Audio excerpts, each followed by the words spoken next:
Alright guys, today we're going to do Oklahoma horror stories. I hope you enjoy. Let's go. I'm sure everyone has heard at least some sort of tale or story about witches. Their image paints an ugly old woman with a giant nose hosting an ugly boil, straw-like hair draped over her shoulders, and of course, the black dress and the pointy hat. Well, I can assure you, that's all made up. At least I believe so, based on my own encounter with a witch named Amy. She completely opposite of the image I've had of witches my whole life. I'm going to share with you guys the most interesting and terrifying woman I've ever met. I met Amy last week at a shooting range in my town. I know, a witch at a shooting range seems strange. What would a witch need a gun for anyway? I've personally seen the power she possesses, and believe me, she does not need a man-made weapon. The only logical thing I can think of is that it's for her image. Just a cover-up so no one will suspect her. I walked into the gun range and was surprised at how empty it was. There was an elderly man there at the far end of the range, and Amy in the center of the range. She was dressed in a skin-tight yellow tank top that just ended over her belly button. Tight black jeans that didn't leave much for the imagination for the curves in her body. She was absolutely stunning. I froze as soon as I saw her. My mouth hung wide open like a drooling puppy. She must have felt my eyes on her as she suddenly stiffened. Slowly turning my way, I was caught. Her face was just as, if not more perfect than her figure, her jet black ponytail bouncing with each movement. "Enjoying the view?" she said with a smirk. My mouth opened and closed as I stuttered, trying to think of anything to say to avoid the awkwardness. I had nothing. "It's okay, I can't blame you," she said as her eyes went from my head to my feet. As she looked me up and down, I'm sorry, I just never seen you here," I finally managed to say. "Moved here yesterday from Oklahoma," she said, as she set her gun down. "And you chose Michigan, why?" I said, baffled. "Michigan is one of the worst places in the world to live. During the winter, one day it's 25 degrees and sunny, the next day it's -15 with sleeting rain and dreary skies. We have some of the worst winters due to lack of our sunshine, for up to 2 weeks at a time, causing depression and other mood swings. I've never lived here before. Figured I'd give it a try," she said with a wink. She started walking towards me. As she got closer, I couldn't help but notice she had the strangest eye color I've ever seen. They were a dark, smoky gray, and her pupils were much larger than they should have been. "Plus, my dad wants me dead. I'm Amy." She held out her hand as she stood 3 feet in front of me. I took her hand and shook it, shocked at how cold it was. "Paul, and he wants you dead?" My eyebrows curled in curiosity. She just laughed and let go of my hand. I stayed talking to her for over an hour, not shooting my gun once. Eventually, we decided it was time to leave, and I worked up the courage to ask her out. "Sure, tonight's good if you're free," she said, as she shrugged her shoulders. I wasn't expecting her to say yes, so when she said tonight, my heart was back to racing again. I had work as I'm a third shifter, but I wasn't about to tell her no. I'd have to do only one thing that made sense: call in. Yeah, great. Where do you want to go?" I said, a little too loudly. Excitement definitely getting the better of me. "How about my place? I've got a bar in the basement and a spare bedroom," she offered. I wasn't expecting her to offer her place, but I was more than willing. "Yeah, okay, 8 o'clock sound good?" She agreed and took out a notepad from her back pocket that I hadn't noticed before. Writing something down, as she handed it to me, I realized it was a number. What kind of number is this?" I laughed, nervously thinking she was giving me a false number, because it didn't look like a typical cell number. My telephone number. I don't have one of those portable phones you people carry." Her response confused me. "Us people? And are landlines even a thing anymore?" I laughed. She blushed and turned away, fidgeting with her hands nervously. I thought it was weird she said "you people," like I was a different species or something. "Yeah, you know, technology-savvy people," she quickly covered. I bought her explanation and thought no more of it. I figured she was just old school and didn't let technology consume her life. It was actually kinda cool. Someone that seemingly would rather converse with her company instead of her face glued in her phone. I made a mental note to make sure I left my phone on silent and not to pull it out while I was at her house that night. After agreeing that I would show up at 8 p.m. and getting her address, we parted ways. I practically skipped home, more excited than I had been in a long time. Once home, I grabbed my favorite outfit and hopped in the shower.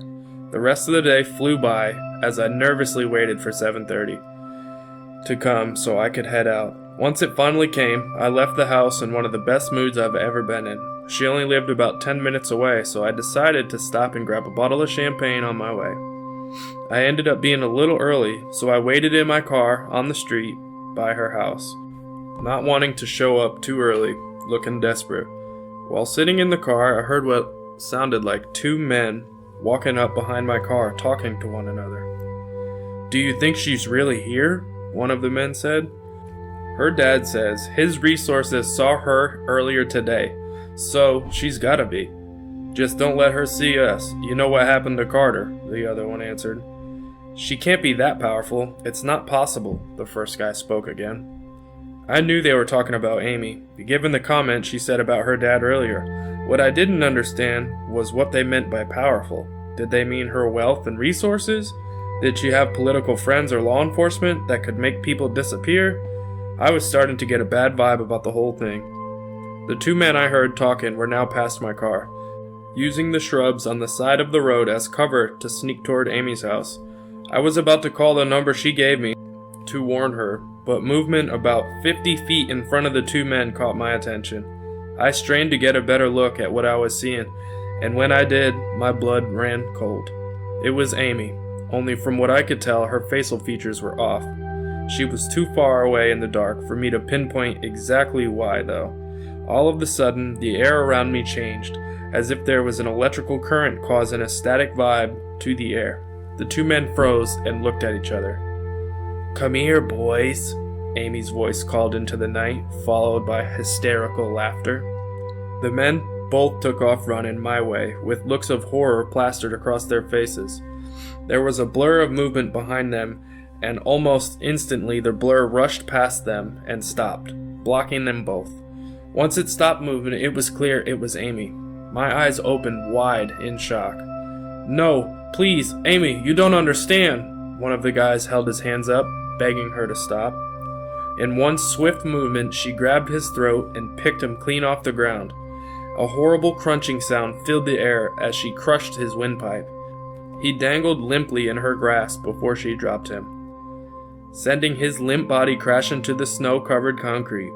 The other guy dropped to his knees in defeat, sobbing in fear. "Give Dad a message for me, will you?" she said in a sweet but threatening tone. The man nodded and stared at the ground. "I won't give back the bracelet, ever. Not even he is strong enough to take it from me," she said as she held his face in her hand, forcing him to look at her. She shoved him back and stood up. I watched in complete shock as she slowly began to walk back to her house, stopping a few feet past the guy she'd just let live. "Get rid of your friend and do it quick. I have company that will be arriving any minute," she spat the words at him.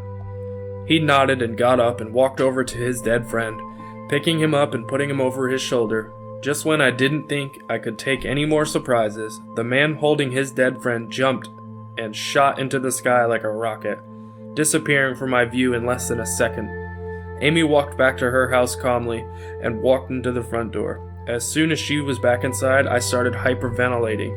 I was in pure shock, not knowing what the hell to do. After I almost calmed down, started my car and drove home, almost crashing multiple times due to not paying attention to the road. Once I reached my block, I was incredibly relieved to see my driveway, slowly pulling in. As soon as my headlights lit up the front door, my heart leaped into my throat as a figure stood on my doorstep. Amy was standing with a huge smile on her face. I reluctantly put the car in park and got out, trying to act as calm and natural as I could. As soon as I stepped out of the car and turned to face her, she was a foot from my face, smiling. "Let's talk, Paul." So that was the story I got off of Reddit, and I want to tell you guys that I believe it. I've met a witch from Tulsa. You guys let me know in the comments what you think. We'll get into the next story now.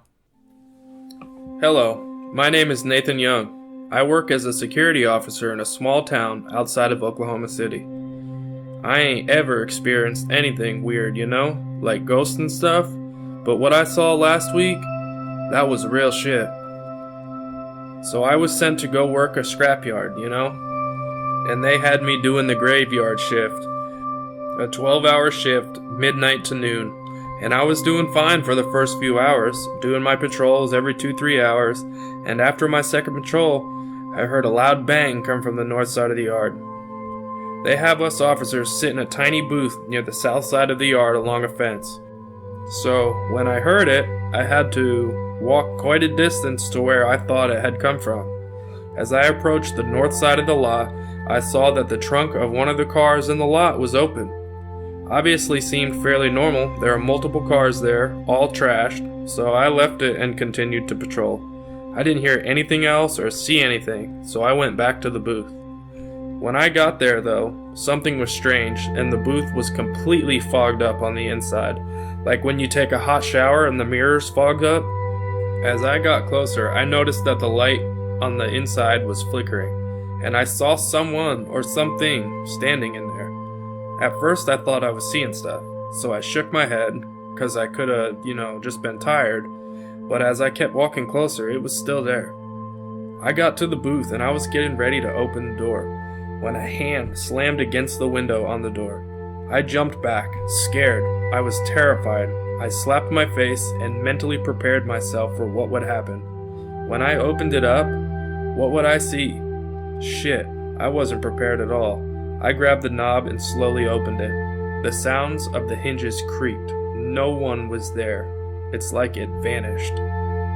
I chopped it up to me seeing things. So I stepped in and closed the door, locking it behind me. I looked at the window where it had slammed its hand, but there was no print. The window wasn't even foggy anymore. I sat down at the desk in the booth and did my paperwork. As I was writing, the lights flickered again, and I thought nothing of it. The rest of the night, nothing happened, and my relief came at 11:45, so he let me get off early. I went home and tried to sleep it off, but I had a weird feeling the entire time I tried to sleep. Then I heard a bang on the bedroom door. I live alone in a small trailer, and as far as I knew, I locked everything. I heard the bang again, and I opened my door, but nothing, no one. My heart was racing. I thought I might have just dozed off a little and experiencing that one thing where you can't move, but you're still kind of awake. I forget what it's called. Anyway, I did sleep, but all I had was nightmares of the car I found. In the dream, I approached it and was sucked inside, drowning in a sea of black ooze. And then I saw the booth, and the thing in it. Its eyes were red, and I think it was grinning. I don't remember much of the dream anymore. I wasn't scheduled to go back to the scrapyard until the following week, and the rest of the time, everything was quiet. Nothing strange happened, and I moved on with life as usual. That is, until I had to go back. I went back with the same schedule, the midnight to noon. At that point, I had completely forgotten about the whole ordeal. I patrolled as usual. Nothing weird happened. I had some really bad Mexican food 2 nights before, and my stomach was killing me. Like, when you eat food and you get the sweats really bad and your whole body feels hot and queasy. The bathroom is over towards the southeast of the lot, so I had a pretty decent walk to get there. I stepped in and turned on the light. As I did, in the mirror, I saw a large black figure towering over me. The reflection showed that its hand was wrapped around my throat, and its fingers were longer than my forearm, but much thinner than it. I turned behind me to look, but there was no one there. I looked back in the mirror, and this time I didn't see me, but I saw a thin, tall, black figure. It was maybe 7-8 feet tall. I didn't have a face, but it did have red eyes, dark red, like blood. I heard a high-pitched scream, and the mirror cracked and almost shattered. I ran out of there as fast as possible, completely ignoring the fact that I had to use the restroom. I got to the security booth and locked myself in there, and out of the window I saw something. Bent over near a car that was close to the booth. I couldn't tell what it was doing until it turned its head, or what looked to be a head. It wasn't human, I know that. It had red over where its mouth should be, and though I couldn't see its mouth, I could tell it was grinning. I looked at its feet to see what it was doing, and there, laying dead, was a raccoon. It was eating it. I gagged in horror and attempted to call my relief to see if he could get over here, but my phone wasn't working. A loud noise was coming from it, and the screen was all staticky. I looked back up, and the thing was gone. I ain't never seen anything move as fast as it. I couldn't leave my post, so the rest of the night I sat in the booth. I was too scared to leave. Morning came, and soon it was noon, and my relief arrived. I told him what had happened, and he seemed a little skeptical at first, but he could tell that I wasn't joking. He told me to go to sleep on it, and when I come back that night, he'd stay a little longer to see if it would come back. I got home and slept. I had weird dreams of the thing. Later in the evening when I woke up, I saw a missed call from my coworker. He left a voicemail, and then I received a text from my boss telling me to call him. I called my boss, and he informed me that the coworker had left his post. His vehicle was still there, and that the guard booth had a shattered window. There was some blood on the glass, but nothing indicating he did it. No one could contact him. I stood there shocked, and I told my boss I didn't know anything. It was true.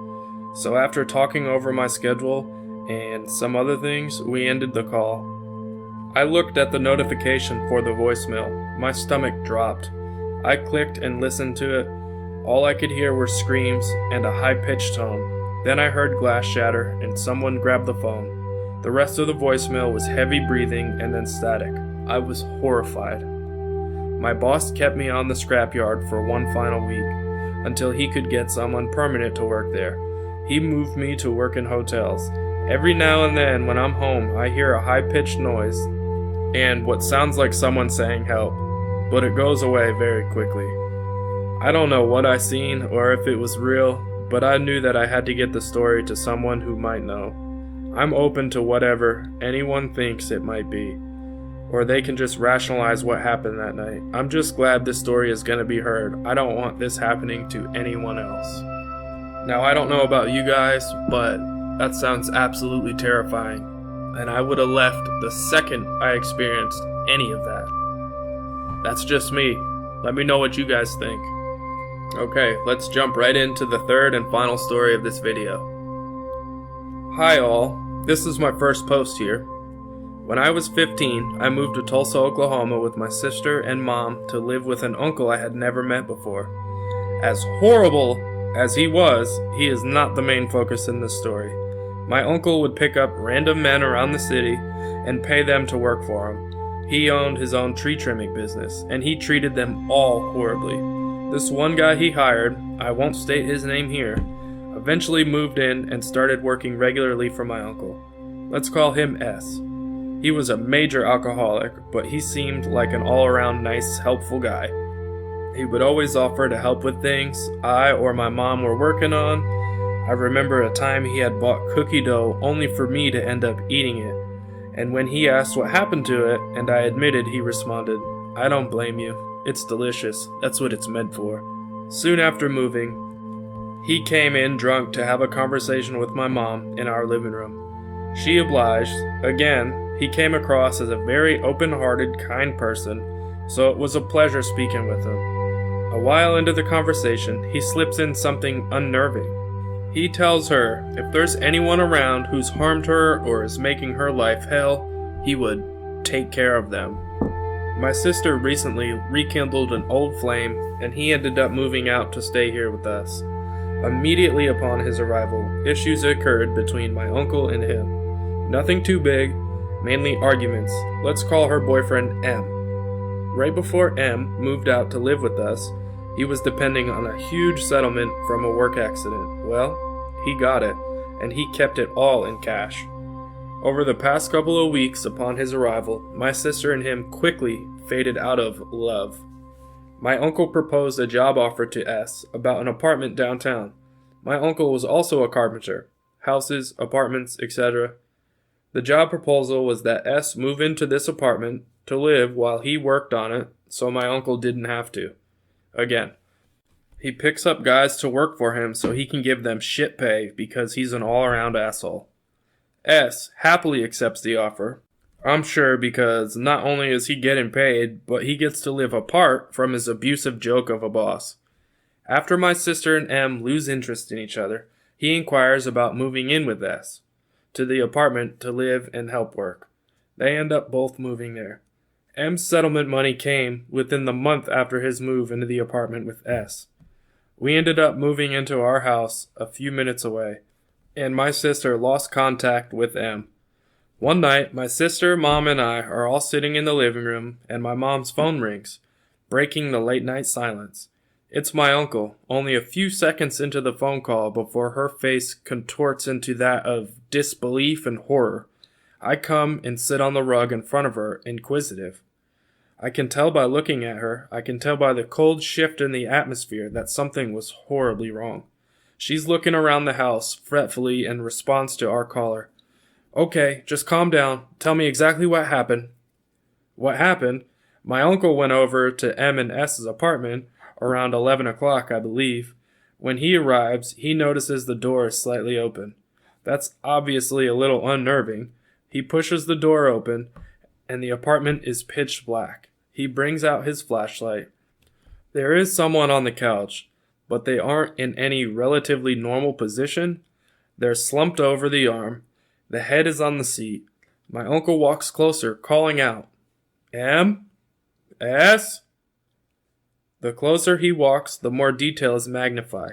Surreally, there is blood and brain matter all over the man on the couch. He's been brutally bludgeoned to death. My uncle runs out of the apartment in pure terror. He calls the police. He calls my mom. My sister begins to cry as my uncle is identifying. Yes, I think it was M. It aired on the news soon after, but they didn't yet give an identity. But by the description of the physical characteristics, it was clearly her recent ex-boyfriend M. So where was S? Where was all of M's settlement money? Nobody saw or heard from him again until 3 years later when he was captured and sentenced to jail. And that's the story of the time I lived with a murderer. Dear ex-roommate, let's not meet. This is a tragic story. It's a scary story. It's close to home. So, you guys let me know what you think about it. I'd like to say thank you to everyone who listened. Comment, share, like,